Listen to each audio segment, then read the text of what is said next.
Territoire d'info, Public Sénat, Sud Radio. Bonjour à tous, bonne journée, nous sommes ensemble pendant une heure, bienvenue dans la matinale de Public Sénat de Sud Radio avec la presse quotidienne régionale. Territoire d'info, c'est une heure de direct et on retrouvera notre invité politique à 8h. Aujourd'hui, c'est Nathalie Arthaud, la candidate lutte ouvrière pour l'élection présidentielle qui sera débriefée par nos éditorialistes. Dans un instant, le JT des territoires, suivi du débat des éditorialistes de la presse quotidienne régionale, puis vous retrouverez le Zappélisé, le premier zapping politique de la journée. Mais tout de suite, c'est le JT des territoires.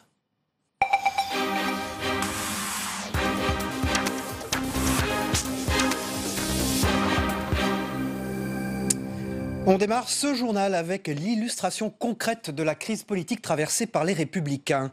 Après la démonstration de force des soutiens de François Fillon au Trocadéro et sa volonté de ne rien lâcher, et à quelques heures de la conférence de presse d'Alain Juppé, on part pour la Gironde, justement, où le maire modem de Lacanau demande le retrait de François Fillon et parraine Alain Juppé, qui n'est toujours pas, vous le savez, officiellement candidat. Une interview de Dominique Parmentier pour TV7 en Gironde.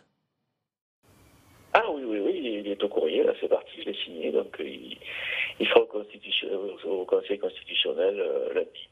Et vous avez des informations sur ce que va faire Alain Juppé ?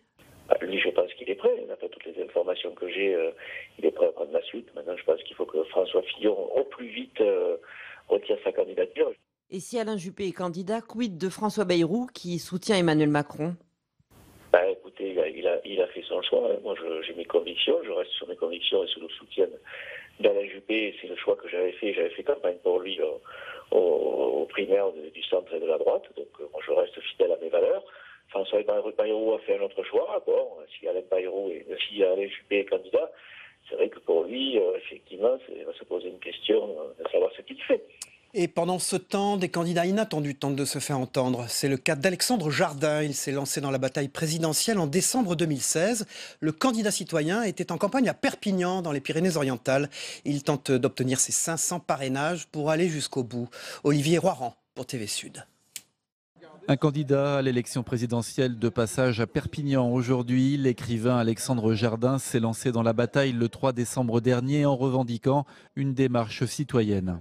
Tout le monde sait très bien, quand on allume sa télé ou quand on lit un journal, que le système est en train de s'autodétruire. Tout le monde le voit jour après jour, en fait. Bon. Donc il va y avoir une révolte. Est-ce qu'elle va être uniquement portée par les extrêmes, ou est-ce qu'on donne une chance à une révolte positive, généreuse, altruiste, qui propose un changement de système ? En fait, on a un problème de système. C'est-à-dire que l'on mène des politiques de gauche, de droite, du centre, tout le monde sait très bien que ça ne marche pas. Pour Alexandre Jardin, il faut donc redonner le pouvoir au bassin de vie, décentraliser au maximum en privilégiant les initiatives locales, lancer de grands chantiers dans chaque région. Vous êtes dans une région de grand tourisme.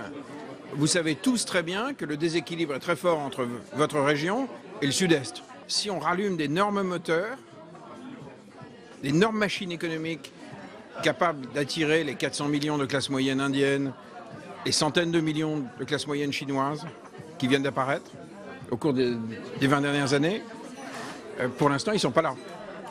Je vois peu d'Indiens autour de moi. Le candidat Jardin continue sa campagne présidentielle en quête de 500 parrainages pour aller jusqu'au bout.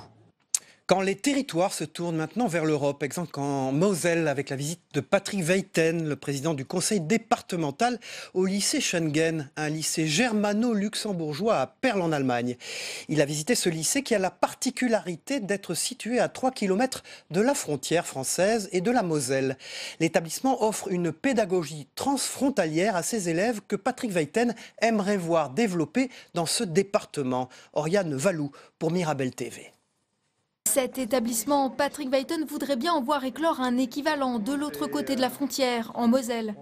Au lycée Schengen, sur 830 élèves, la moitié est de nationalité allemande, l'autre luxembourgeoise, tout comme les 120 professeurs qui enseignent dans les deux langues, voire même en français et anglais. Résultat, les élèves sont bilingues, bercés dans une culture européenne et surtout transfrontalière. On a réussi à faire parler deux administrations différentes, qui ont des modes de fonctionnement différents, qui ont des modes d'évaluation différents, qui ont des modes de pédagogie différents, et on a pu le faire, et chacun garde son identité. Le statut des enseignants n'est pas le même, ici, parce qu'on a des enseignants qui ont un statut luxembourgeois, les autres un statut allemand. En définitive, c'est simple. Il suffit d'avoir une volonté politique et que la France, que l'État nous laisse faire. Parmi les élèves, 36 sont français, et plus particulièrement mosellans, car la première ville française n'est située qu'à 3 km. Il y a les parents qui aiment les intégrer dans cette école parce que c'est quand même une école très ouverte. Il y a une autre pédagogie et c'est une école qui prépare les élèves pour la vie dans la grande région plutôt que juste une vie dans leur pays. Un établissement plurilingue qui attire les familles venues chercher l'excellence pour leurs enfants. Dans cette classe de 6e, plusieurs élèves sont français. Ce matin, c'est atelier bois pendant 2 heures. Oui, c'est enrichissant et oui, j'ai trouvé des bons amis qui viennent de différents pays.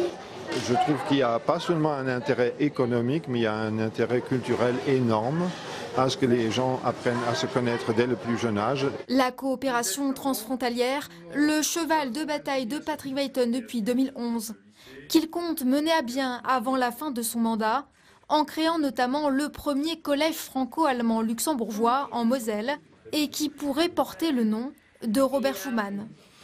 Sans transition, des dessous Made in France. La société Alsea Épinal fabrique de la lingerie fine, du 100% Made in France qui s'appuie sur le savoir-faire local de ses salariés, des couturières qualifiées. La société a utilisé un dispositif de l'État pour recruter et créer sur le site de l'usine, en quelque sorte, une école de formation interne. Stéphanie Renaud pour Vosges Télévisions. Les catalogues de la collection printemps-été sont prêts à l'envoi dans l'atelier Les Petites Minces à faire dans l'entreprise Alsea qui emploie 55 salariés à Épinal. Ici, on fabrique de la lingerie haut de gamme. Le préfet des Vosges a découvert récemment les dessous d'un succès 100% Made in France. Des modèles de stylistes et des textiles de qualité, broderie et dentelle assemblés grâce au savoir-faire local. Et pour compenser les coûts de production et rester compétitif, un réseau de distribution en France, 1440 personnes, des commerciaux, mais surtout des vendeuses à domicile. La force de vente nous permet de rester avec une fabrication exclusivement française, puisqu'on s'adresse directement aux consommateurs et que nous n'avons pas les multiples commissions à mettre entre le client final et la fabrication. L'usine Alsea est l'un des 2 sites français d'un groupe labellisé Entreprise du patrimoine vivant avec 2 marques, Allende pour la lingerie fine et Tanaïs pour le prêt-à-porter. Et Philippe Lefebvre est un patron fier d'avoir relocalisé toute son activité en France. Et à ce sujet, il faudrait que les pouvoirs publics protègent mieux la fabrication française. Fabriquer en France, ça veut dire transformer de la matière première en objet de consommation courante. Ça ne veut rien dire d'autre. Pour recruter dans ces métiers qualifiés de la couture, le dirigeant a opté pour un dispositif d'État, une POE. Alors il s'agit du dispositif de préparation opérationnelle à l'emploi, parce qu'on voit bien que sur des métiers qui sont très techniques, spécifiques, il n'y a pas de véritable école. Donc il faut une formation, je dirais un peu sur le tas. Et donc c'est un dispositif qui est financé par l'État, qui permet de recruter des personnes qui sont sans emploi, qu'elles soient indemnisées ou pas d'ailleurs. Et donc l'État apporte un concours financier. Ce sont des stagiaires qui dépendent de la formation professionnelle, mais qui ensuite ont vocation à être intégrés dans l'entreprise. Un dispositif qui fait figure d'école de formation interne de plus en plus prisée par les dirigeants d'entreprise pour obtenir les compétences dont ils ont besoin. Retour sur le décès de Raymond Kopa, on se rend à Neu-les-Mines où à 2 pas du stade de foot, une plaque signale la maison natale de Raymond Kopaszewski qui deviendra Raymond Kopa. Ce footballeur de légende et premier ballon d'or français est décédé, vous le savez, à l'âge de 85 ans à la Molinari pour EO TV. À Neu-les-Mines, à 2 pas du stade de foot, une plaque signale la maison natale de Raymond Kopaszewski. Il deviendra Raymond Kopa au début d'une formidable carrière de footballeur international. Ce demi-finaliste de la Coupe du Monde face au Brésil du tout jeune Pelé et premier ballon d'or français est décédé à l'âge de 85 ans. À Neu-les-Mines, sa carrière laisse encore rêveurs les amateurs de football. Bon, il est de Neu-les-Mines, il était entraîneur à l'US Neu-les-Mines. J'ai appris son décès aujourd'hui malheureusement. On n'en entendait plus parler, mais bon là, vu son décès, on en entend parler. C'était quand même le premier ballon d'or français. Et c'est triste quand même, pour la région, pour tout ce qui a apporté au foot aussi. Pour les souvenirs et le vécu, il faudra se rendre à la maison de retraite. Aimé et Roselyne ont partagé sa vie d'enfant des mines. Aimé a joué dans l'équipe locale à ses côtés. On était toujours à 2. C'est vrai ? Ah ouais. On fait la fête un petit peu au soir, quand je jouais à Nœud. Il est devenu quoi après? Après, il est parti. Ouais. Et puis, il m'a laissé là.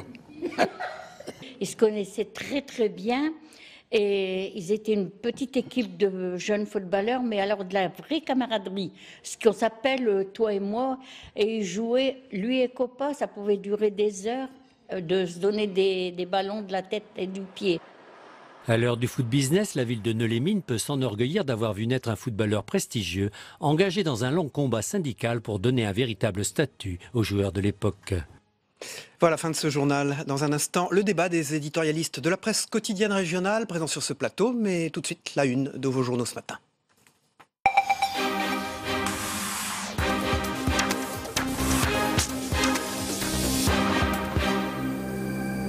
On commence bien sûr avec François Fillon, omniprésent à la une de vos journaux de la PQR ce matin. Avec La Voix du Nord, Fillon s'accroche. Avec Sud-Ouest, Fillon en appelle au peuple. L'Est éclair, Fillon montre les muscles. Et pour l'Indépendant, François Fillon n'abdique pas. Pour la Charente libre, François Fillon choisit le bras de fer. Il a mis la pression sur son camp hier. Ce sera le thème du débat qu'on aura dans un instant avec nos éditorialistes. Son rassemblement au Trocadéro a réuni des dizaines de milliers de militants en dépit des voix qui en appellent toujours à son retrait dans son propre camp. La Nouvelle République, Fillon toujours candidat malgré la tempête. Et dans l'actualité également, l'affaire Dorveau avec des avancées. Selon des sources proches de l'enquête, on vient d'apprendre ce matin que le beau-frère aurait avoué avoir donc tué les 4 membres de la famille. Et Presse Océan titre disparu Dorveau, des révélations. Pour la Provence, 2 héros dans la tempête. Après la vague mortelle à la Madrague de Montredon, la Provence a retrouvé les pêcheurs qui ont été les premiers à secourir la famille emportée par une vague samedi soir. Ils ont sauvé le père et les 2 fillettes qui, elles, n'ont pas survécu. Vous le savez, une mère démontée comme un feu, ont-ils regretté. C'est dans la Provence. Pour l'Ardennais, les Ardennais préfèrent Renault. Le nombre d'immatriculations en 2016 s'élève à 6883 dans les Ardennes. Une majorité de ces voitures sont des Renault. Enfin, pour le Courrier Picard, une bonne nouvelle pour la télévision locale et notamment pour WEO.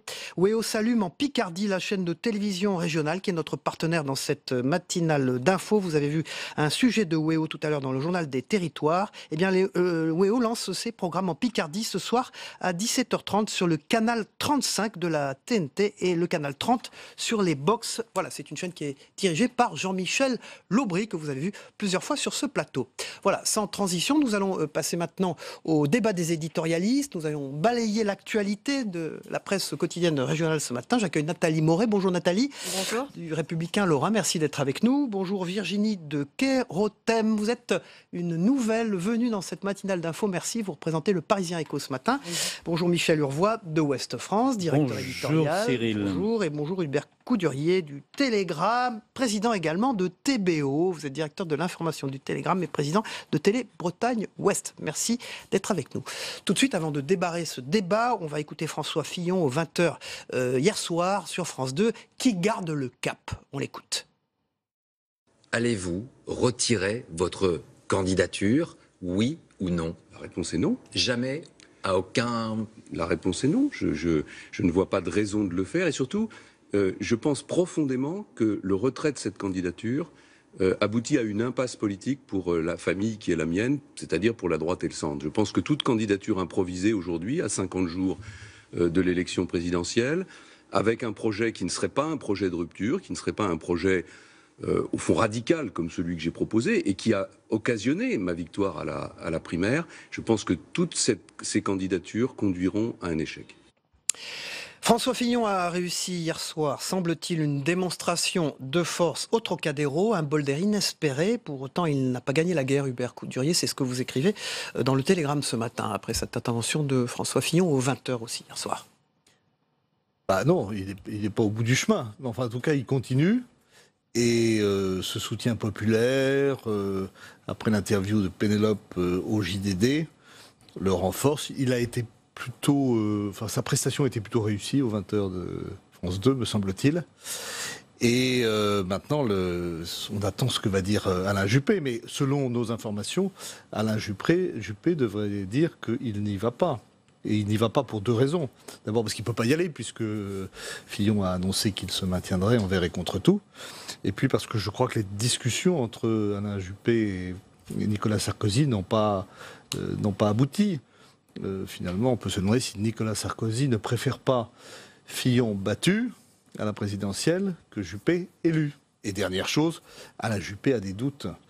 Et c'est pas la première fois.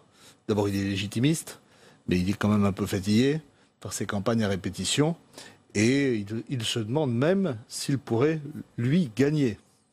Nathalie Moret, pour le Républicain Lorrain, vous suivez les Républicains, vous étiez sur le pont tout le week-end, vous étiez partout, hein, au Trocadéro, à Aubervilliers. Alors, on a vu des sarkozystes divisés, certains derrière François Fillon au Trocadéro, hein, François Baroin, Luc Châtel, clairement, et puis certains comme Christian Estrosi, par exemple, prenant franchement position contre. Oui, il y a pas mal de... On voit bien que les sarkozystes sont divisés. Hein. Il y en a certains qui disent là, c'est juste pas possible. François Fillon, même s'il reste jusqu'à la présidentielle, n'est pas en mesure de gagner. Et même s'il gagne, il ne sera pas en mesure de gouverner. C'est ça qui inquiète aujourd'hui une partie des sarkozystes. Moi, je crois que ce qui est intéressant, et ce qu'on a assisté, enfin, ce à quoi j'ai assisté tout le week-end, c'est à une prise d'otage, une nouvelle prise d'otage de François Fillon de son camp. Puisque hier, il dit, c'est clair, il n'y a que moi qui peut me débrancher, il n'y a que moi qui peut décider, moi François Fillon, de ne pas aller à la présidentielle. Deuxième chose, il dit, si les Français avaient voulu Alain Juppé, il l'aurait élu, ce qui n'est pas le cas. Et troisième chose, ce que je trouve vraiment très intéressant, c'est que hier soir, au journal de France 2, il renverse la responsabilité. Il dit, moi j'ai fait mon examen de conscience, maintenant à ma famille politique de faire son examen de conscience. En clair, si jamais il y a une défaite, ce sera parce que les gens de mon propre camp ne m'ont pas défendu. Et ça, je trouve que c'est un renversement de responsabilité qui est un coup politique assez incroyable. Habile. Michel Urvois, votre une, c'est justement Fillon ne renonce pas à rassembler, mais le peut-il? C'est ça la question. Écoutez, on est dans une situation absolument incroyable qui ressemble à un supplice, puisque chaque heure qui passe rend une décision de plus en plus urgente et en même temps de plus en plus compliquée à prendre. Les questions sont assez simples. Hein. Fillon va-t-il renoncer? Il est le seul à pouvoir donner la réponse. Il reste. Alain Juppé serait-il un recours crédible? Il y a autant de risques politiques à une candidature d'Alain Juppé, il n'est absolument pas sûr. Il ne serait absolument pas sûr de gagner. Il rendrait des points à Marine Le Pen et il diviserait la famille. Et troisième considération, il y a le calendrier. Je vous rappelle qu'on est à 12 jours de la fin de la collecte des parrainages, qu'une semaine avant, la Constitution prévoit que si un candidat est empêché, il faut reporter l'élection. Donc en fait, la fenêtre de tir pour décider définitivement, c'est entre aujourd'hui et vendredi. Probablement aujourd'hui. Donc, à mon sens, il n'y a plus de débat. Alors vous parlez d'Alain Juppé, Hubert Coudurier. Non mais juste pour rebondir sur ce que dit Michel, c'est bien pour ça qu'au cours des derniers jours, il y a eu un forcing des juppéistes d'abord, qui se sont dit c'est maintenant ou jamais. Et que peut-il dire à Alain Juppé ce matin? Il doit prendre la parole vers 10h, depuis la mairie de Bordeaux. Que peut dire Alain Juppé? Oui, qu'est-ce qu'il peut dire? Il peut dire qu'il renonce définitivement. Il fait une conférence de presse pour ça, pour dire qu'il renonce. Il a toujours été très lisible, Alain Juppé. Alain Juppé, il n'a jamais dévié. Depuis le début, il a dit c'est François Fillon qui a gagné la primaire, c'est lui qui sera candidat. Et la seule façon, il a fait dire par ses soutiens que si jamais effectivement il était empêché, il pourrait y aller au sens où il prendrait ses responsabilités. François Fillon a été très clair hier, donc je pense que Alain Juppé le sera ce matin. Et par ailleurs, on ne sait pas très bien ce qu'ils se sont dit avec Nicolas Sarkozy, mais d'après nos informations, il n'aurait pas obtenu les garanties qu'il attendait de Nicolas Sarkozy. Alors, l'initiative de Gérard Larcher, couplée avec celle de Bernard Accoyer, quelle peut-elle être, Michel Urvois? On sait qu'il y a une réunion aujourd'hui très importante de la direction des Républicains, que eux poussent. Ils n'étaient pas au Trocadéro hier soir, c'est un signe? Bernard Accoyer était au Trocadéro. Gérard Larcher n'y était pas. Gérard Larcher n'y était pas, effectivement. Mais cette réunion, elle est assez particulière, puisque François Fillon y sera lui-même, donc on imagine mal une réunion à laquelle il participe, à laquelle il annonce qu'il participe, et qui aurait pour but de le désavouer. Donc non, je pense que ce comité va prendre acte de l'impossibilité de faire autrement. D'autant que Alain Juppé, entre-temps, aura parlé et aura dit il ne peut pas y avoir de plan B qui porte mon nom. Donc, je ne vois pas ce qui peut se passer de plus. Il y avait quand même, hier soir, parce que ça a été largement couvert par les chaînes de télévision. Enfin, c'était vraiment l'événement du jour. On n'a parlé que de ça. Dans les déclarations d'un certain nombre de militants, on sent la radicalisation, on sent les propos où ils disent si Fillon n'y va pas, on votera pour le Front National. Et finalement, tout ça a fini par créer un doute. Après l'affichage de tous ceux qui quittaient le navire, qui était assez impressionnant, parce qu'on parlait de 250 élus, et non des moindres, il y a eu effectivement un renversement de focale, d'optique. Ça ne veut pas dire que c'est ce qui va se passer, puisque paradoxalement, le sondage du Figaro de ce matin dit que Fillon recule encore. Mais on est dans un jeu médiatique permanent. Alors, Virginie de Kérotem, c'est la première fois que vous êtes dans cette matinale d'info. Vous appartenez aux Parisiens. Quelle était la typologie de la foule qui était au Trocadéro hier? Est-ce qu'on sait un peu le profil des gens qui sont venus? C'est des militants très très forts qui vont derrière François Fillon. Alors évidemment, on parlait de sens commun. Après, moi, je n'étais pas hier au Trocadéro, donc je n'ai pas pu voir exactement quelle était la typologie de ces personnes. Après, on voit bien qu'il a un socle très très fort de militants qui sont derrière lui, coûte que coûte. Certains, évidemment, disaient on fustigé contre les juges, d'autres contre les médias. Visiblement, sur place, on discutait tout à l'heure, vous disiez qu'ils étaient plutôt assez calmes, pas tellement revendiquants. Moi, ce que j'ai remarqué hier, c'est qu'effectivement, vous l'avez raison, c'est un socle très fort, mais c'est surtout ces gens qui étaient là, qui sont manifestement, qui sont pour la plupart des gens plutôt seniors, plutôt retraités, etc. Les gens qui étaient là, en tous les cas, hier soir, clairement. En même temps, ce sont des gens qui soutiennent l'homme François Fillon. Et ça, je trouve que c'est intéressant. Ils lui sont très attachés humainement et ils parlent plus de lui que de son projet. Et j'en termine là-dessus, mais j'ai la conviction que François Fillon a gagné la primaire, non pas grâce à son projet, ce qu'on dit régulièrement, mais plutôt grâce à sa personnalité.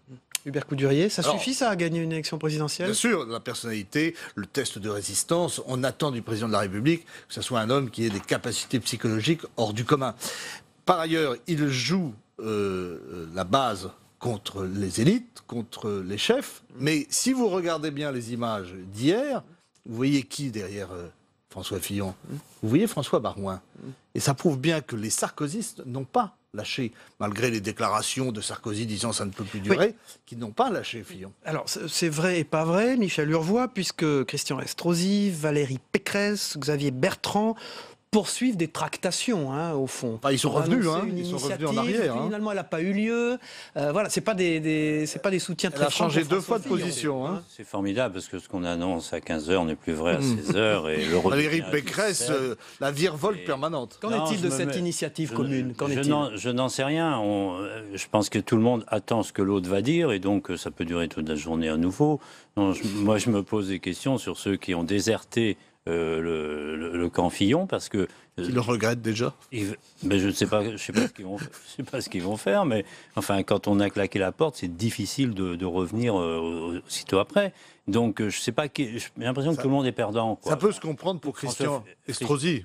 Oui, mais François Fillon est évidemment affaibli. Le sondage de ce matin le confirme. Mais ceux qui l'ont quitté ne sont pas renforcés. Donc, je veux dire, c'est tous perdants. Alors, il y a les élus et puis il y a aussi les militants. On a vu qu'hier, il a réussi à réunir 50 militants. Oui, alors c'est mais en même temps, 40 000 personnes ou 200 000 personnes? Parce que là, on est dans des chiffres. Évidemment pas 200 000 personnes. Il y avait sans doute 50 000 personnes. 200 000, ça ferait 9 personnes par mètre carré. Il paraît que c'est objectivement, c'était pas très très dense. La préfecture de police ne s'est pas prononcée. 50 000 personnes en 2 jours ou en 3 jours, c'est quand même beaucoup. Ce que je voulais dire, c'est que la veille à Aubervilliers, donc pour la réunion de la société civile, ils attendaient 3 000 personnes, il y en avait 1 200 à tout casser. Ce qui veut dire qu'en dehors des élus qui commencent à être de plus en plus nombreux à dire leurs doutes, les gens de la société civile, donc les militants ordinaires, les sympathisants, eux aussi disent leurs doutes. Parce que quand même, il y a eu de la perte en ligne samedi à Aubervilliers, et ça, je trouve qu'on ne l'a pas assez relevé. Bon, Christian Estrosi, lui, il a été élu avec des voix de gauche. On peut comprendre son revirement. Valérie Pécresse, elle a changé 2 fois de position. Elle n'est pas venue, ce matin, elle dit qu'elle est à nouveau avec François Fillon. Xavier Bertrand. Xavier Bertrand, il est entre deux. Et Darmanin et Gérard Darmanin. Et Laurent Wauquiez, Michel Urvois. Mais il était très silencieux, il m'a semblé. Laurent Wauquiez s'est détaché de l'initiative des présidents de région. Il avait une course à pied importante. Oui. Ah, il avait un jogging, enfin il avait Non, il avait un trail en Haute-Loire très important à faire et voilà. Non, mais je sais pas, il soigne son avenir, je suppose. Enfin, voilà. Non, mais c'est... 6 semaines du premier tour. On est dans une situation, comment dire, dramatique au sens antique du terme. La droite vit un drame absolu. Et dans ce drame, il y a beaucoup de psychologie qui compte. De la part de François Fillon, il y a énormément de psychologie. Sa ténacité, sa persévérance qui vire... Mais ça plaît aux militants. Hein. Oui. C'est à la fois... Pas à tous. Pas à tous, mais Hubert Coudurier parlait d'une qualité pour la présidentielle. Cette capacité de résistance, cette capacité à tenir était formidable sur le plateau de France 2 hier soir. Il était. On l'a vu dans le sonore, là, oui. Il est un peu moins. Il a l'air un peu moins accablé aujourd'hui. Souriant comme il n'a jamais été. C'est incroyable. Donc il y a beaucoup de psychologie. Qu'il était dans la situation du résistant blessé au fond de sa tranchée et qui devient encore plus combatif qu'avant. François Fillon ne renonce pas à rassembler, c'est votre une. Hubert Coudurier. Il y a un problème de fond au-delà du cas Fillon, parce que les jupéistes sont effondrés en disant on va à l'échec assuré alors qu'on ne devait pas perdre. Il y a un problème de fond de la droite, de son identité. Ça fait maintenant 20 à 30 ans que ça dure. Il y a une fracture entre la droite, disons, centriste et la droite qui se radicalise. On passe maintenant, Virginie de Keroutem, au Parisien Écho. On change de sujet. C'est un spécial femme, d'ailleurs, ce matin. Et c'est Laurence Parisot, l'ex-présidente du MEDEF, qui est face aux entrepreneurs. Racontez-nous. Oui, alors c'est déjà un rendez-vous qu'on aime bien au Parisien Écho, qu'on fait de temps en temps, qui met autour d'une table un entrepreneur, une chef d'entreprise et 4 entrepreneurs issus de secteurs complètement différents. Et donc là, évidemment, à 2 jours de la Journée des femmes, ça nous semblait tout à fait opportun d'inviter Laurence Parisot, qui, depuis qu'elle a vendu l'IFOP et qu'elle, certes, elle siège encore à des conseils d'administration, elle vous déclare. Elle nous a pas caché ses intentions de devenir éventuellement ministre, alors dans n'importe quel domaine. Et alors évidemment c'est la question. Elle nous a bien dit que officiellement et officieusement elle ne soutenait encore personne. Néanmoins, mais par vous déduction. Avez senti quoi? Voilà. Tout. Par déduction, et puis quand on suit un peu sur son fil, quand on la suit sur son fil Twitter, je pense que, Emmanuel Macron est un nom qui revient de façon assez régulière. Donc il est probable que dans les prochaines semaines, elle dise qu'elle est concrétiser un petit peu ses propos. Et donc, elle a parlé de tout un tas de choses. Elle a parlé... Alors, ministre quoi? De l'entreprise, de l'économie? On ne comprend pas bien. Elle est passionnée par les 2 thèmes. Oui, évidemment, elle aime l'entreprise. Elle l'aime passionnément. Elle nous l'a dit, redit. Elle veut, évidemment, elle prévoit que ces projets soient liés à la défense de l'entreprise en France et en Europe. Et elle nous a évidemment parlé de tout un tas de mesures qu'elle serait prête à faire et à défendre si jamais elle Il faut écrire un droit du travail numérique. C'est assez proche d'Emmanuel Macron, ça, quand même. Oui, elle est bien consciente que le numérique transforme évidemment considérablement à la fois les métiers, l'entreprise, la façon dont on dirige. Et donc, plutôt que de réformer le Code du travail, elle serait prête plutôt à mettre en place un droit du travail numérique. Merci Virginie de Keroutem du Parisien Écho d'avoir été sur ce plateau ce matin. Merci Nathalie Moret du Républicain Lorrain qui a été sur le pont tout le week-end pour suivre François Fillon et les Républicains. Merci Michel Urvois, directeur éditorial de Ouest France, et Hubert Coudurier, le directeur de l'information du Télégramme et président de TBO Bretagne Ouest. On y tient. Dans un instant, la météo des territoires, le temps qui fera aujourd'hui en France, mais aussi dans les départements et territoires d'outre-mer. On la regarde ensemble. La météo vous est présentée par Teroléo Pro, avec le concours de l'Assemblée des départements de France.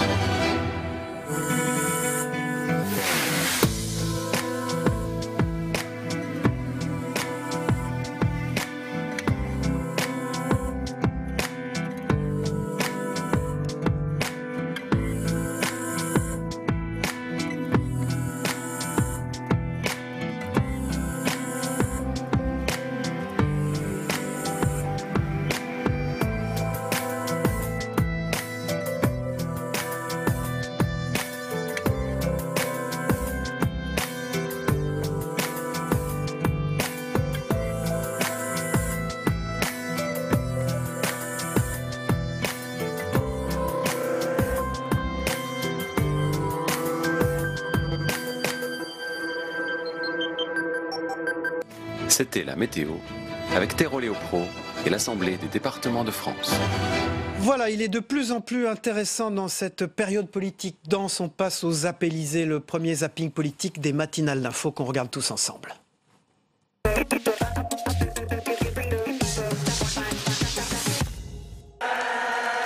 Merci de me souhaiter avec autant de chaleur mon anniversaire.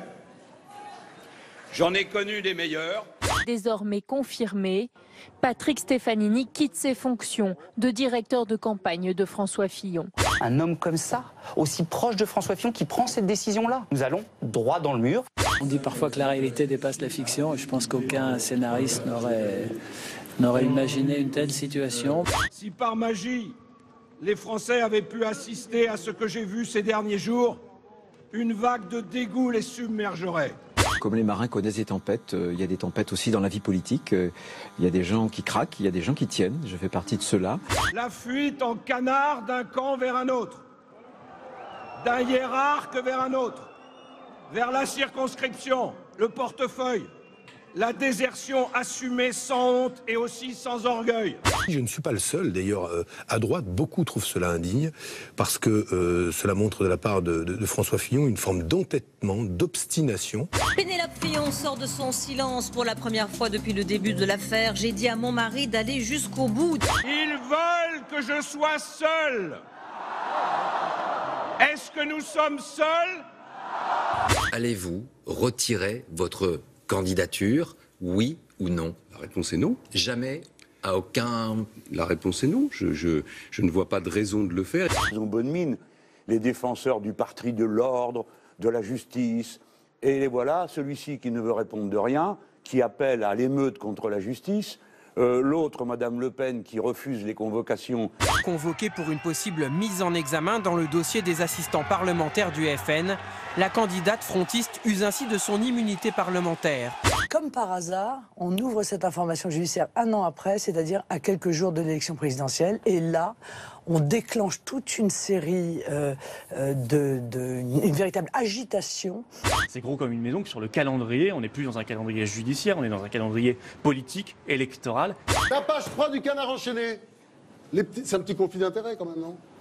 De téléphoner à un grand patron pour lui demander d'embaucher sa compagne. Non, ce qui n'est pas vrai. Mais... Emmanuel Macron pensait que le fait d'être lancé comme un nouveau produit, avec un sourire étincelant, ça suffirait peut-être à être président de la République. C'est assez amusant de voir la manière dont vous relevez le gant, avec la belle élégance qui vous caractérise. Une demi-page. La modernité, le défi que vous voulez relever, les valeurs dans lesquelles vous vous retrouvez, elles sont ici, alors rejoignez-les. Et on a eu quand même, je ne vais pas vous le répéter, sur tous les sujets, une chose et son contraire. Bon, et moi, vous savez, je dis toujours, quand c'est flou, il y a un loup. Et là, c'était une meute de loups.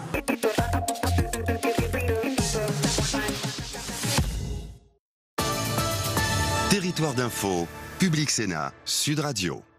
Et l'invité politique ce matin de Public Sénat de Sud Radio avec la presse quotidienne régionale, c'est Nathalie Arthaud. Bonjour, merci d'être avec nous. Vous êtes candidate lutte ouvrière à l'élection présidentielle. Merci d'être présente sur ce plateau pour vous interroger à mes côtés ce matin. Christophe Bordet de Sud Radio. Bonjour Christophe. Et Gilles Leclerc pour Public Sénat. Bonjour Gilles, merci d'être avec nous. La une de la Voix du Nord, c'est Fillon s'accroche, Nathalie Arthaud. Il persiste et signe. Personne ne peut m'empêcher d'être candidat, a-t-il martelé hier au journal de 20h de France 2. Nathalie Arthaud, comment vous qualifieriez cet entêtement ? Ce que j'en sais de comment c'est perçu, et bon, je partage d'ailleurs cet écœurement et cette colère, c'est que voilà, ça apparaît vraiment comme de l'indécence. Oui, aux yeux, vous savez, des ouvriers, des salariés. Vous n'admirez pas la ténacité de l'homme. Quand il se pose comme cela en victime, quand il ne mesure pas le décalage qu'il y a entre effectivement ces actes et puis la galère qui est vécue au quotidien par des millions de femmes et d'hommes pour qui un salaire même de 4 000 € est un rêve, un emploi même est un rêve. Donc il y a une grande colère et un sentiment vraiment d'indécence. Benoît Hamon, lui, dit c'est indigne. C'est son problème. Et quelque part, moi, je me dis, finalement, là, on les a tels qu'en eux-mêmes. Voilà. On les voit. C'est-à-dire eh bien, pour une fois, on a tout sur la table. Ils nous mentent en direct. Ils montrent leur arrogance en direct. Ils expliquent que oui, eux, ils avaient des passe-droits, mais que c'était normal, que finalement, tous ces privilèges-là, pour eux, cela va. Hein. C'était légal, c'est ce que dit François Fillon. Peut-être pas moral, mais légal. Depuis le début, je dis que le problème, justement, c'est pas le problème de la légalité. Hein. Y compris, qu'est-ce qu'en fera la justice? Moi, j'en sais rien. J'ai en tête ce qui s'était passé, vous savez, avec Christine Lagarde, hein, qui a été condamnée pour une négligence à 400 millions, mais sans peine. Donc on peut s'attendre effectivement à tout sur le plan de la justice, mais voilà, simplement c'est ce type de comportement, hein, c'est considérer que tout nous est dû, hein, que 4 000, 7 000 euros, hein, mais Nathalie Arthaud, alors même que tous les jours ils prêchent des sacrifices, les bas salaires, ils prêchent de se serrer la ceinture. Beaucoup de sympathisants, beaucoup de militants fillonistes hier disaient Fillon tient bon face aux juges rouges et aux syndicats de la magistrature. Qu'est-ce que vous répondez à ça? Voilà, c'est un camp, effectivement, d'une droite extrême, en réalité, très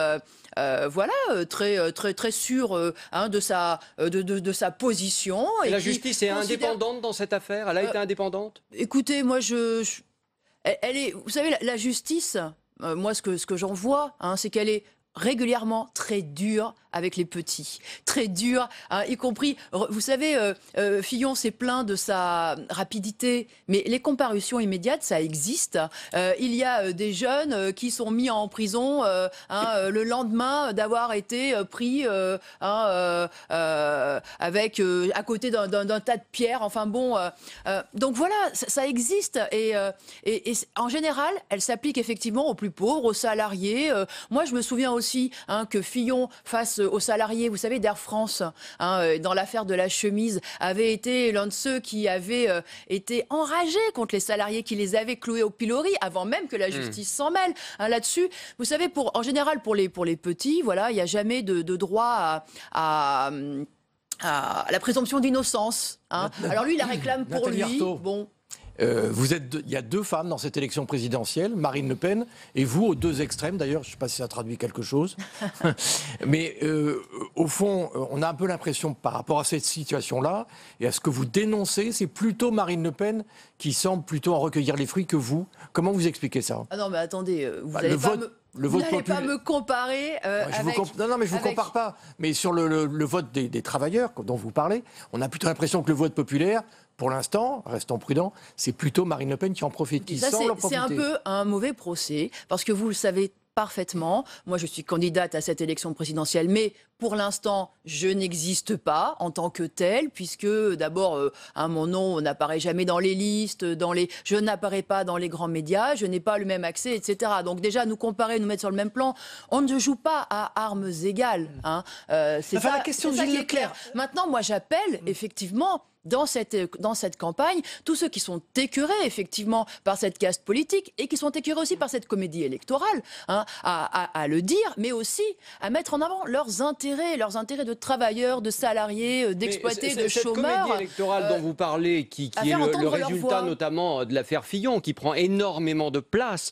est-ce que pour vous, à votre niveau, c'est un vol démocratique? Ce n'est pas seulement lié à l'affaire Fillon. Moi, quand je parle de comédie électorale, de mascarade électorale, c'est simplement qu'à chaque fois, tous les 5 ans, on les voit tous revenir avec des programmes, avec des mesures numérotées de 1 à 100, qui seront aussi vite bafouées qu'elles ont été inventées. La plupart de ceux qui se présentent on ne parle pas de fond, Nathalie Arthaud. Est-ce que vous assistez, est-ce que vous dites, je suis victime comme d'autres d'ailleurs, d'un vol démocratique? Non, mais c'est en partie le fond de voir que cette classe politique, effectivement, sert des beaux discours, prêche effectivement des sacrifices à la population, explique qu'il faut économiser le moindre denier de l'État, qu'il n'y a plus d'argent dans les caisses et qu'eux se servent. Ça aussi, c'est un élément de fond politique dont on peut discuter. Vous en êtes où dans votre campagne électorale, notamment sur les signatures? C'est une question qu'on vous pose à chaque fois.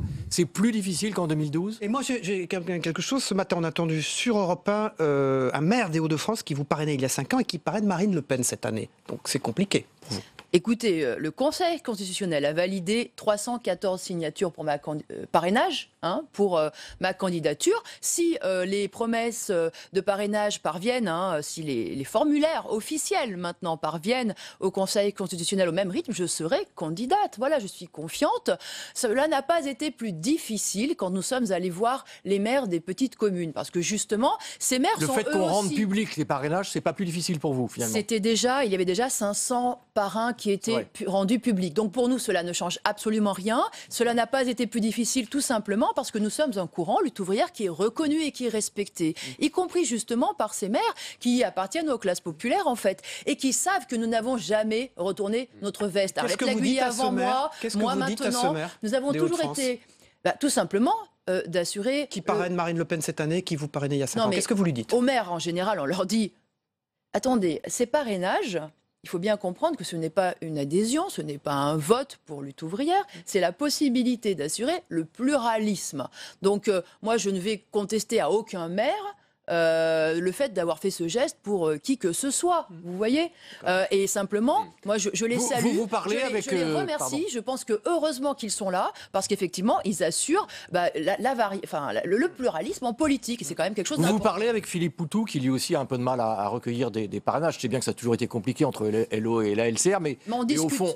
On discute régulièrement. Si l'un des deux a du mal à avoir ses signatures, est-ce que vous allez l'aider ? Est-ce qu'éventuellement, il aurait pu y avoir qu'une seule candidature à la fin ? En tout cas, non, qu'est-ce que vous proposez pour compléter, que vous voyez, que vous parliez, que vous... Non, mais pour compléter quand même cette question, puisque vous avez refusé toute alliance avec Poutou, là, il y a quelques heures, on se dit finalement, la guerre des égos, elle existe partout, y compris chez vous ? Non, mais vous voulez absolument... Vous êtes pour le mariage forcé ou pas ? Nous, pas, vous voyez. Écoutez, nous sommes deux courants d'extrême gauche, deux courants. On a eu la primaire de droite, on a eu 7 nuances de droite. On a eu la primaire de gauche, on a eu 7 nuances de gauche. Ils ont tous pu s'expliquer en long, en large, en travers, dans des grandes émissions où justement ils ont pu avancer leur programme et leurs perspectives. Pourquoi nous n'aurions-nous pas cette possibilité-là? C'est quoi, par exemple, est-ce que vous pouvez me citer une différence essentielle avec Philippe Poutou? Nous avons en commun de considérer d'abord que le capitalisme ne peut pas être l'avenir de l'humanité. Et puis nous avons des différences, y compris sur cette campagne. Oui, nous en citer une. Moi, je veux faire une campagne sur, effectivement, les intérêts des travailleurs, sur le chômage, sur la conscience de classe, sur cette lutte nécessaire que les travailleurs ont à mener pour, effectivement, imposer que leurs droits soient respectés. Et Philippe Poutou fera une campagne beaucoup plus mélangée, en abordant, y compris Notre-Dame-de-Lande, en abordant tout un tas d'autres injustices, les problèmes d'égalité. Bon, et voilà, nous ne ferons pas la même campagne et cela permettra, y compris à ceux qui nous suivent, les uns et les autres, de voter au plus près, effectivement, Nathalie de ces convictions. Arthaud, pour parler du fond, PSA qui rachète Opel, rachat pour 1,3 milliard d'euros. Bonne ou mauvaise nouvelle pour l'entreprise, pour PSA et pour les ouvriers, bien sûr? Alors, de toute façon, cette décision, elle a été prise en fonction des intérêts des grands actionnaires de Peugeot. Et pas du tout en fonction des intérêts des ouvriers de Peugeot. Mais jamais, jamais, parce que vous savez, cette politique de ces grands groupes, c'est évidemment de faire prospérer... Donc ça ne va pas permettre de maintenir l'emploi son cours d'action, mais PSA supprime des emplois en permanence. Et vous savez, Carlos Tavares l'a déjà dit. Cette fusion, elle a pour objectif de faire des économies d'échelle, et elle a chiffré à quasiment 2 milliards. Les économies recherchées. Ça veut dire qu'effectivement, il va essayer de supprimer des emplois chez Opel, chez PSA, et il va falloir effectivement que les ouvriers de PSA et d'Opel s'unissent. Vous souhaitez interdire les licenciements dans les grandes entreprises. Pardon, mais vous faites comment alors? Parce que... mais c'est effectivement. De toute façon, c'est une nécessité pour nous. Tous ceux qui nous expliquent qu'il faut lutter contre le chômage, qui nous expliquent que c'est le problème numéro 1 de la société. Mais vous faites comment pour interdire les licenciements? Ils ne veulent pas interdire tous ces grands groupes capitalistes qui font des bénéfices à licencier. Qu'est-ce que ça veut dire? Ça veut dire qu'ils s'en moquent des chômeurs. La première mesure de bon sens, c'est d'arrêter l'hémorragie. À commencer par tous ces grands groupes. Mais moi, je peux vous les citer. Mais vous faites comment? Vous nous dites pas. On leur interdit au travers d'une loi. Vous savez très bien quand même que les licenciements sont encadrés déjà aujourd'hui. Eh bien, nous sommes pour leur interdiction pure. Prenez Sanofi, prenez PSA, prenez AXA, prenez toutes les banques qui font des BNP à 7 milliards. Eh bien, ils vont fermer des agences, ils vont supprimer des postes. C'est inacceptable. C'est Nathalie Arthaud qui est la candidate de lutte ouvrière à l'élection présidentielle qui est notre invitée. Nathalie Arthaud, Gilles Leclerc le disait tout à l'heure, vous êtes l'une des 2 femmes candidates à l'élection présidentielle. On est à 48 heures de la journée internationale du droit des femmes. Comment les défendez-vous et quelle place elles ont dans votre programme, les femmes ? Mais clairement, les femmes comme les hommes, leur premier besoin, leur premier objectif, c'est un emploi et un salaire. Et un salaire au minimum de 1 800 € net par mois. Parce que les femmes, elles constituent aussi les plus exploitées dans cette société. Et vous prenez où l'argent pour 1 800 € net par mois ?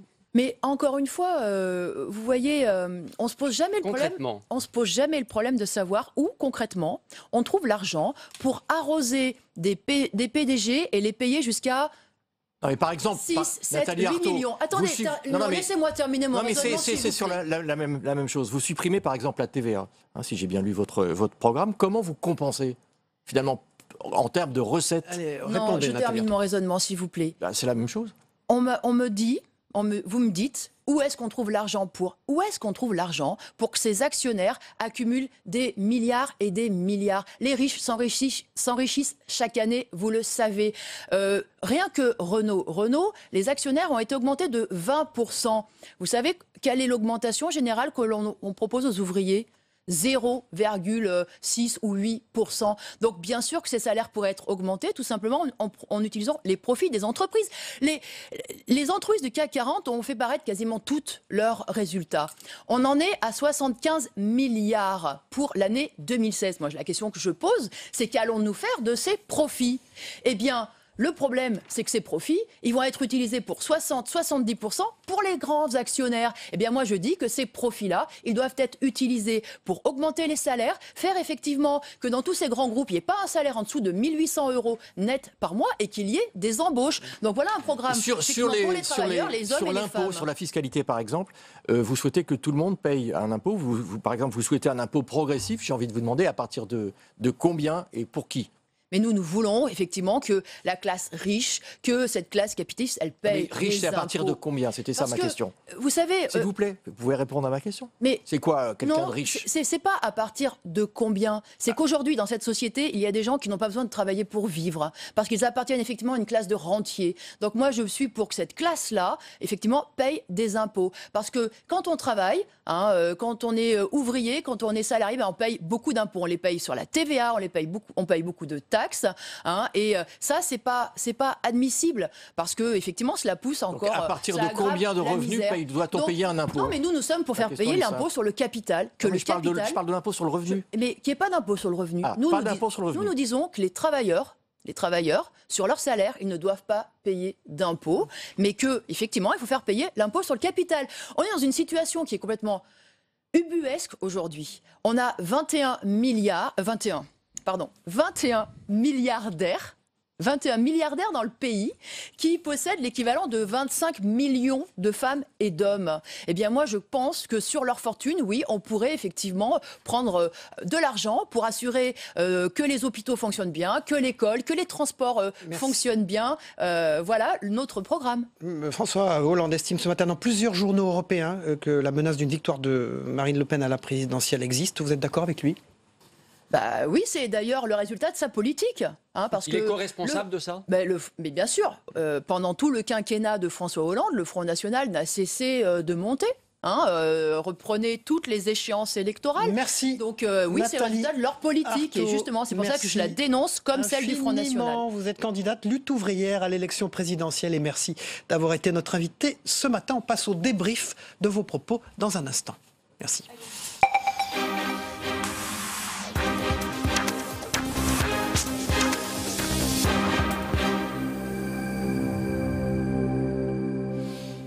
Voilà, on passe à la séquence débrief de l'actualité et des propos de notre invité, la porte-parole de lutte ouvrière, Nathalie Arthaud, et j'accueille sur ce plateau à nouveau, ils étaient présents dans la première partie de notre matinale d'info, Hubert Coudurier du Télégramme. Bonjour Hubert, bonjour Cyril. Vous êtes directeur de l'information de ce journal, merci d'être avec nous, et Michel Urvois, directeur éditorial de Ouest France, merci d'être avec nous. Alors on démarre tout de suite avec François Fillon qui s'accroche, j'ai posé la question à Nathalie Arthaud au tout début de l'entretien.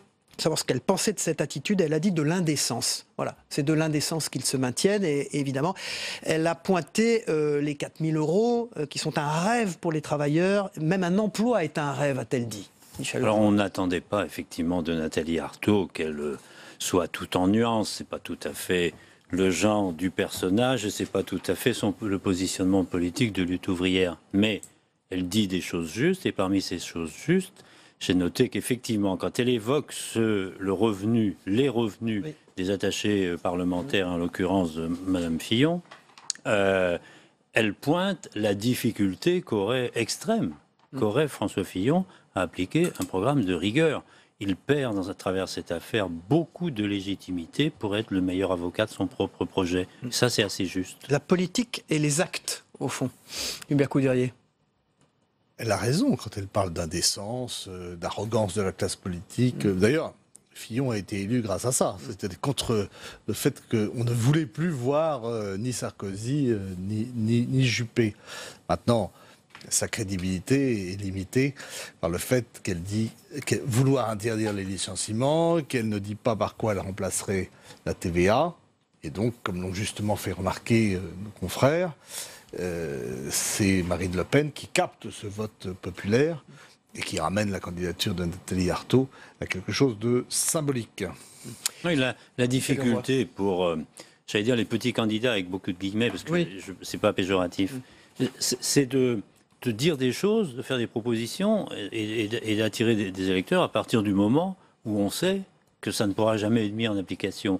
Donc, ces gens-là peuvent dire des choses justes, et dire des propositions aberrantes, mais parmi les choses justes, elle a pointé les inégalités, l'accroissement des inégalités. C'est vrai que c'est extrêmement choquant de voir, par exemple, des revenus de PDG, et vous parliez de l'automobile tout à l'heure avec elle, c'est un bel exemple. On arrose des PDG, les actionnaires accumulent les milliards et les milliards. Voilà, mais c'est pas complètement faux, même si ce n'est pas en rognant le revenu d'un patron que l'on va multiplier par, accroître considérablement le revenu de centaines de milliers de salariés. Cela étant, il n'y a pas que dans le programme de Nathalie Arthaud qu'il y a des choses aberrante sur le plan économique. Le programme de Mme Le Pen, c'est la sortie de l'euro.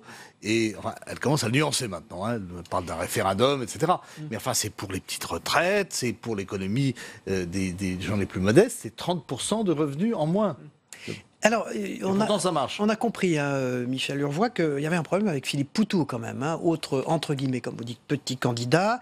Ils n'arrivent pas à s'entendre. Elle dit que Philippe Poutou, au fond, fera une campagne mélangée, c'est son terme. Voilà, Notre-Dame-des-Landes, etc., au fond, qui ne focusera pas sur les travailleurs. C'était ça sa critique. C'est de l'histoire, je ne sais pas s'il faut refaire là l'histoire des extrêmes gauches en du France. mouvement ouvrier. Pour les spécialistes. Voilà, je pense qu'on est un peu dans le microcosmique, donc je ne sais pas. On ne comprend pas pourquoi ils ne s'entendent pas, au fond. Mais c'est un schisme historique, donc ils ne seront jamais d'accord sur le projet, sur la stratégie. Bon, après, est-ce que la question se pose sérieusement? Je ne sais pas si Philippe Poutou aura ses signatures. Lui est assez inquiet, semble-t-il. Nathalie Arthaud, apparemment, les aura. Mais bon, on est... En termes d'intention de vote, il faut bien voir quand même qu'on est dans l'épaisseur du trait, dans la marge d'erreur, même en deçà. Donc je pense que ceci n'a pas tellement d'importance. Et avant les intentions de vote, il y a les parrainages, Hubert Couderier, une difficulté pour ces candidats d'obtenir 500 signatures. Il faut qu'on fasse attention à ce qu'on dit sur les petits candidats, parce que je me souviens d'une émission sur France 2 où Franz-Olivier Gisbert s'était moqué des petits candidats, en parlant des candidats Club Med, je crois. Mais enfin, le problème n'est plus là aujourd'hui. Le problème, ce serait de parler des programmes dans une campagne où l'affaire Fillon focalise tout, à tel point d'ailleurs qu'il est soutenu aujourd'hui par Marine Le Pen et Jean-Luc Mélenchon qui disent, enfin soutenu entre guillemets, qui disent tournons la page de cette affaire Fillon. D'ailleurs, je pense qu'un cap a été franchi et qu'il devrait être un peu moins dans la victimisation au cours des prochains jours. Il a compris quand même que ces attaques répétées contre les juges finissaient par indisposer son parti et qu'il ne pouvait pas faire non plus complètement contre. Parce que le problème de Fillon qui va se maintenir, puisque très vraisemblablement Juppé va renoncer lors de son intervention à 10h30, c'est que le parti risque de faire campagne assez mollement pour lui. Et donc on va être un peu dans un scénario analogue à la campagne de Ségolène Royal, qui n'était pas vraiment soutenue par le PS. Revenons à Nathalie Arthaud, Michel Urvoas, sur ces parrainages. Au fond, avant d'aller auprès des électeurs, il faut des parrainages. On a entendu sur Europe 1 ce matin un maire des Hauts-de-France qui parrainait Nathalie Arthaud il y a 5 ans et qui va parrainer Marine Le Pen. Donc il y a une vraie difficulté à déjà être présent pour ces candidats. Ne les appelons pas les petits candidats d'ailleurs. C'est des candidats qui ont le droit d'être bien sûr, dans le spectre démocratique. Ils ont le droit d'y être. Bien sûr. Mais en même temps, on voit bien que pour la richesse, pour la faisabilité du débat. Non, pour la faisabilité du débat, il ne peut pas y en avoir 15 de candidats. Ça voulait dire qu'ils ne soient pas unis, c'est un problème. Oui, et puis, je veux dire, la question du nombre est une question médiatique majeure. On ne peut pas réunir 15 débatteurs sur un même plateau, sauf à faire une émission de 24 heures. Mais donc, l'excès de nombre, je pense, à un moment, nuit aussi à la clarté du débat. C'est bien que l'extrême gauche soit représentée, c'est normal. Par plusieurs candidats ? Mais c'est leur affaire, je ne sais pas. Enfin, moi, je trouve que l'extrême gauche pose des questions. Elle pose des questions, elle pose de bonnes questions sur les inégalités, sur la fiscalité, enfin sur les injustices. Elle pose des bonnes questions, et pas la seule. Elle n'apporte pas de réponse. Enfin, elle apporte des réponses, mais qui sont absolument théoriques. La différence, et je réponds à votre question sur la signature du maire, la différence, c'est que Marine Le Pen, elle dit des choses en termes de diagnostic qui ne sont pas forcément très éloignées. Mais Marine Le Pen, c'est une réponse possible. Et donc on peut comprendre que sur la base d'un constat social, parce que c'est là-dessus, c'est le terrain sur lequel s'affrontent en fait ces différents candidats, un constat social basé sur les inégalités, on peut comprendre qu'un élu se dise, tiens, je vais plutôt donner ma signature pour celui ou celle qui a une chance de concrétiser mes espoirs. Mais il y a une petite remarque encore. On termine là. On peut aussi apporter sa signature uniquement pour le principe du débat démocratique. Merci Michel Urvoas de Ouest France, Hubert Coudurier du Télégramme. Et vous dites qu'Alain Juppé, dans quelques minutes maintenant, enfin quelques heures, va sans doute renoncer. Voilà. Si mes informations sont bonnes, mais elles ont été aussi partagées par l'Obs, Juppé, c'est fini. Merci. Mais Hubert Coudurier, on passe au Zap Élysée, le premier zapping politique des matinales d'infos qu'on regarde ensemble.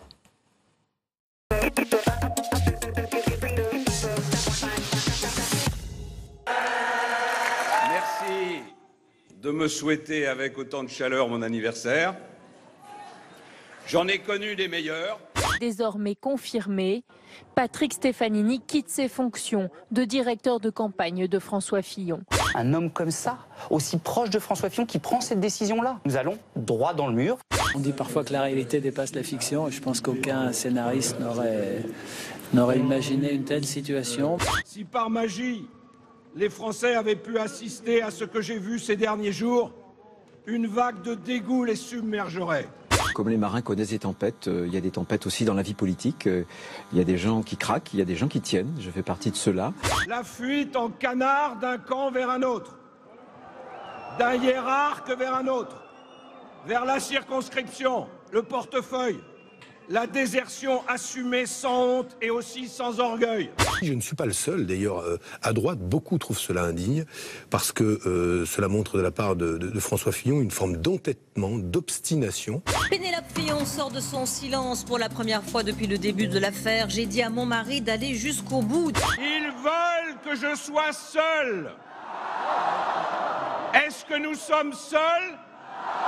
Allez-vous retirer votre candidature, oui ou non? La réponse est non. Jamais, à aucun... La réponse est non. Je ne vois pas de raison de le faire. Ils ont bonne mine, les défenseurs du parti de l'ordre, de la justice.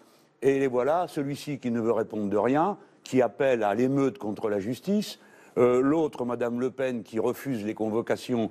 Convoquée pour une possible mise en examen dans le dossier des assistants parlementaires du FN, la candidate frontiste use ainsi de son immunité parlementaire.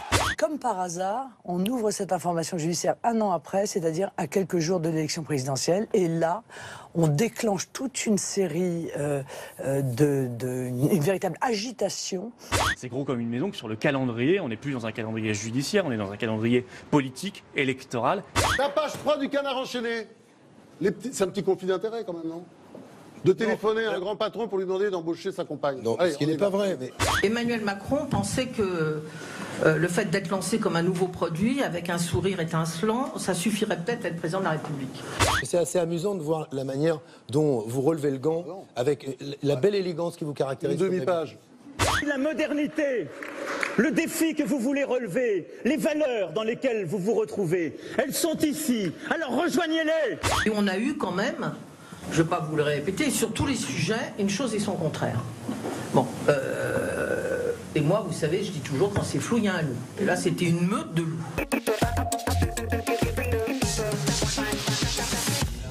Voilà, merci d'avoir suivi Territoire d'Info sur Public Sénat avec Sud Radio et la presse quotidienne régionale. On se retrouve demain matin pour une nouvelle matinale d'info. Bonne journée à tous.